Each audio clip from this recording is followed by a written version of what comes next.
শীতকালে সমস্ত ভোজনপ্রেমী বাঙালি যে মিষ্টির জন্য হাঁ করে বসে থাকে তা হল খেজুর গাছের রস ও তার থেকে তৈরি হওয়া গুড়ের মিষ্টি।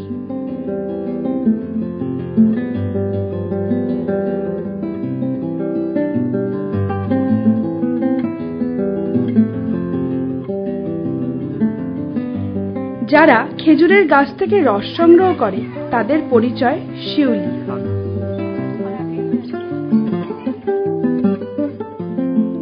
গাছ থেকে রস সংগ্রহ করার জন্য চাই অভিজ্ঞতা ও দক্ষতা, যা শিউলিরা বংশ পরম্পরায় শিখে এসেছে। আর এই শিউলিদের সাথে কথা বললে জানা যায় গুড় তৈরির রহস্য। সিজন যখন শুরু করা হয় প্রথম গাছ মুড়ে দেওয়া হয়। গাছ মুড়ে দেওয়ার পরে 10 দিন গাছটা ফেলে রাখা হয়, তারপরে গিয়ে ওই গাছটা চাঁচা হয়। চাঁচার 5-7 দিন কি 10 দিন পরে গিয়ে ফের ওই গাছে নলি মেরে হাঁড়ি বাঁধা হয়। হাঁড়ি বাঁধার পরে ওই হাঁড়ি থেকে রস আসে। রস আসার পরে সেই রসটা আমরা নামিয়ে নিয়ে আসি ঘরে গেল। নামিয়ে নিয়ে এসে সেই রসটা আমরা উনুনে মাটির খুলি থেকে জাল দেওয়া হয়, ওই থেকে জাল দিয়ে গুড় তৈরি করা হয়।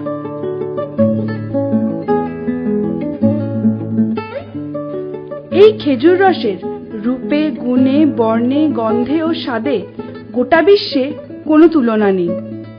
আবার এই খেজুর রসকে ফুটিয়ে তৈরি করা হয় খেজুর গুড়, যা অমৃতপ্রায়।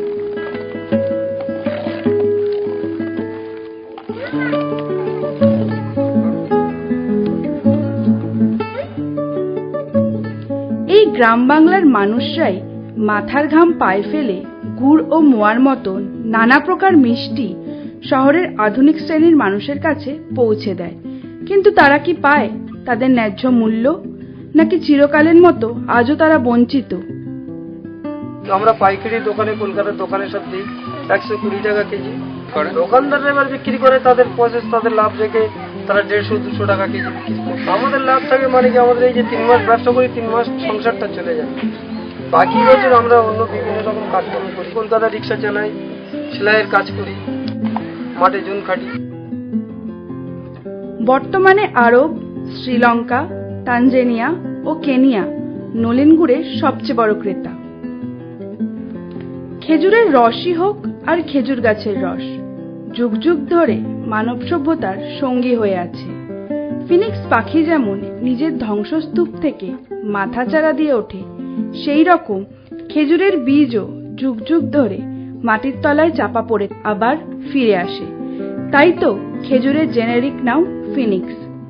এই রসের মধ্যে নিষিক্ত থাকে মানব জীবনের রস, আর এর ভেতরে লুকিয়ে থাকে শিউলিদের দিন যাপনের গল্প।